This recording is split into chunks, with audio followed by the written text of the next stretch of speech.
for all the examples we've seen.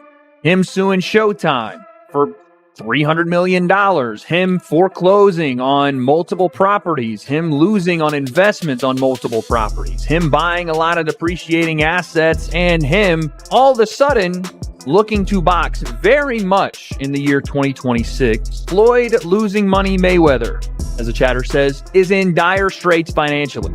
Because they don't like him. They don't like him because everything that he says is about money. There's nothing else. There's no values. There's no... Like the people's champ, like Ali was standing for the same things right. The audience was standing for. You know, he doesn't have any of that. It's just money. You know what I'm saying? And that, he knows you don't like him. Some people will say, you know, he's suing now because of his gambling habits, which was not hidden. It was not a secret. He would post, not Teddy Atlas talking about anything that wasn't out there. He would post some of his tickets, his betting tickets that he bet, and they were large bets. And so some people say, oh yeah, like you said, he was Mayweather, Money Mayweather, and now he's suing because he went through his money, blew his money, whatever. Once recognized as one of the wealthiest figures in sports, Floyd Mayweather Jr. is now facing a sharp decline in his situation. The boxing community is showing a mix of disappointment and frustration as legal issues continue to build around him. And he could also face a lawsuit from Manny Pacquiao due to his recent statements about the fight. No joy. We are not one of these sick people, and I call them sick. I'm not afraid to say what I feel. That's in their underwear in grandmother's basement or wherever the freak they are, taking pot shot at people because of their misery, because of their misfortune, because they're in a bad place. Shame on you.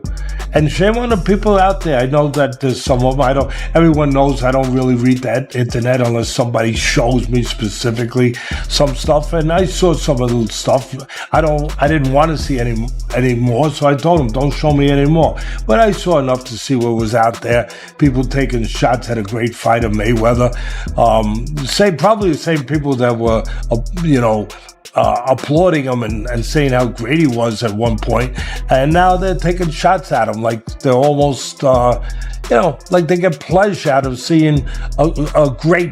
Recent reports suggest that the true scale of Floyd Mayweather Jr. wealth may be exaggerated, highlighting issues such as liens, property foreclosures, rising debts, and heavily financed assets including real estate and a private jet, while creditors are said to be taking action even over unpaid jet fuel. At the same time, he stirred controversy with his remarks about the fight against Manny Pacquiao, continuing to describe it as an exhibition despite receiving an advance for a professional bout, which raises concerns about a possible contract violation. I had to say the fight weekend of Fundora and Thurman. Apparently he did an interview, said that it was an exhibition, that these guys didn't have anything to prove, that their legends were already set in stone, and that it would be an exhibition. He wasn't sure if it was going to be at the Sphere.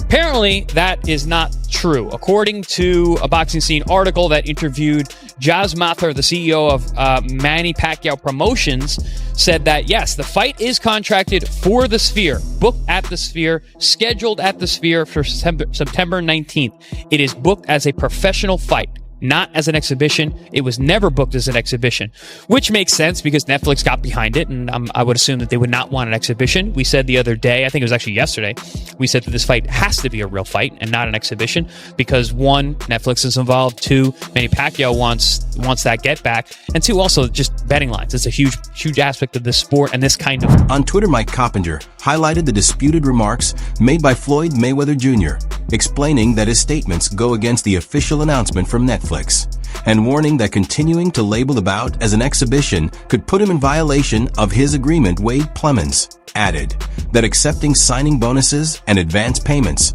for a professional fight and then calling it an exhibition raises serious concerns, suggesting an attempt to mislead both Netflix and the camp of Manny Pacquiao. He also pointed to a previous situation involving Logan Paul, where Mayweather was said to have earned around $10 million by promoting the event under a different name and likeness. Something is off. Something's completely off because you got one person saying it's a real fight. You got the promotion saying this is a real fight. You got Floyd Mayweather saying, no, this is an exhibition. There's two things that are happening here. Either somebody messed up in paperwork or in communication or in some form of getting this fight together, misspoke to one of these guys, or Floyd Mayweather is trying to scam Netflix. That is the only two things that can be possible here. Because we then get the report, as of yesterday, that Floyd Mayweather has already taken a cash advance payment of his purse for the upcoming Manny Pacquiao rematch on Netflix, despite it currently being in jeopardy. I don't even know how that's possible. Who gave him a cash advance before they even got to the fight? I understand like paying some up front to secure the fight, but paying everything? Maybe it's not what it is. Maybe the cash advance is like partial. Teddy Atlas says it is deeply unfortunate, adding that many athletes end up without proper financial guidance or the right people around them to manage their money. And he believes this is exactly what has happened in the case of Floyd Mayweather Jr. Well, fighters, they risk everything. They risk so much. And then everything they took the risk for sometimes is lost. Whether it was Joe Louis, whether whoever. It never becomes not sad or unfortunate to hear. Never. It's look, you could say it's their responsibility. It is. It is. You got to know what's going on. But there are also sharks in this business, in any business. And sometimes these athletes, I wouldn't even specify fighters. We're talking about fighters. But you hear it in football, Bud. You were around it. You hear it in basketball. Sometimes these athletes, they don't have the right people around them to look out for them, to properly educate them, to properly advise them. Hey, some don't listen. Jonah Rechnitz, a controversial figure closely linked to Floyd Mayweather Jr., and often seen as heavily involved in handling his business ventures and property investments after boxing, is now part of growing legal tension as Fight Opinion on X reports that the team of Manny Pacquiao is preparing to take legal action against Mayweather over the Sphere event tied to Netflix. And this is not the only potential legal threat involving either Mayweather or Rechnitz, as Jonah, who was previously expected to serve prison time, is now at the center of a situation that has taken a new direction. Meanwhile, Pacquiao is firm that this is a legitimate fight and not an exhibition. And since Mayweather has already agreed to the deal, he is required to compete in a fully sanctioned professional bout. It's an exhibition and not a real fight. Is that what he's feeling? But he signed a real fight. So it's for sure. Yes, the contract we signed is a real fight. Real fight. Okay. Yeah, because I know he said I want to fight an exhibition. No exhibition. It's either real fight or nothing. Yeah, it's a real fight. Yeah. Is Fear still in Las Vegas? That's the contract that he signed. I mean. Yeah. So it's still happening then. He has to remember that. Joe Rogan explained that Floyd Mayweather Jr. spent more than 10 years at the top of boxing. As one of the most prominent American figures in the sport, during that time, his 2015 victory over Manny Pacquiao became the highest-earning fight of that era, highlighting his elite defensive ability, rapid hand speed, and the well-known money, identity that played a major role in building his fame and fortune. Shifted from Pretty Boy Floyd to Money Mayweather. Changed the whole thing. He knew what he was doing. He definitely did. It would have been an interesting fight had he fought Pacquiao when he was younger, in his prime. It would have been a very different fight. Would have been a more interesting fight. Much more different. Because more difficult any fight. go-forward physical warrior like Pacquiao is going to wear down. Right, exactly. And any brilliant counterpuncher like Floyd is going to retain more. Yeah. So he did. Yeah, it would have been much more interesting when they were younger. Also, the fact that Pacquiao fought him with a bum shoulder. That was a disaster, too. Money talks. Yeah. I mean, look, I guess he was faced with this thing, legacy, it was the biggest pay-per-view of all time in boxing, correct? I believe so. And I think it was like 4 million buys or something crazy like that. It was huge.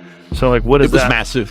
Floyd Mayweather Jr. has long put his wealth on display regularly, spending heavily on high-end watches, expensive cars, and casually writing massive checks, such as $18 million.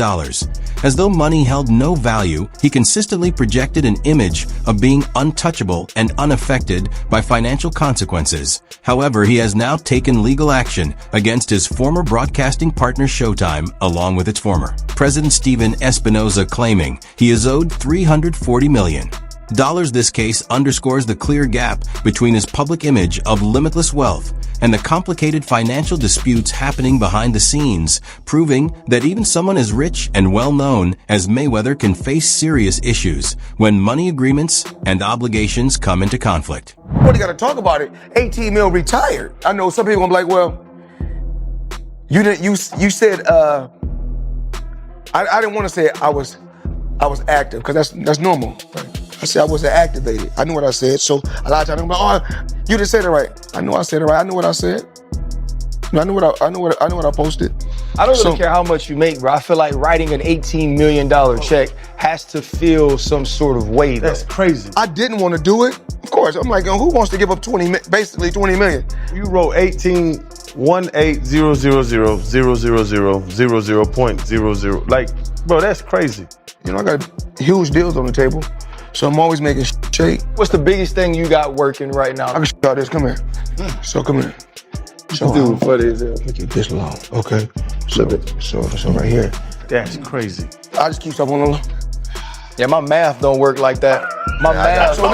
So now, when we gonna cut it and get straight? 50 Cent has said that many fans turned against Floyd Mayweather Jr. because his fights often revolved around money, and his constant focus on showing off his wealth over time. Audiences repeatedly hoped to see him lose, yet he managed to turn that negativity into an advantage, as the criticism actually boosted pay-per-view numbers and generated huge income by using both support and dislike to his benefit. He built a reputation as one of the most successful and talked about figures in boxing, showing that even backlash can be turned into profit when combined with elite ability, strong confidence, and the well-known money made persona that defines his career.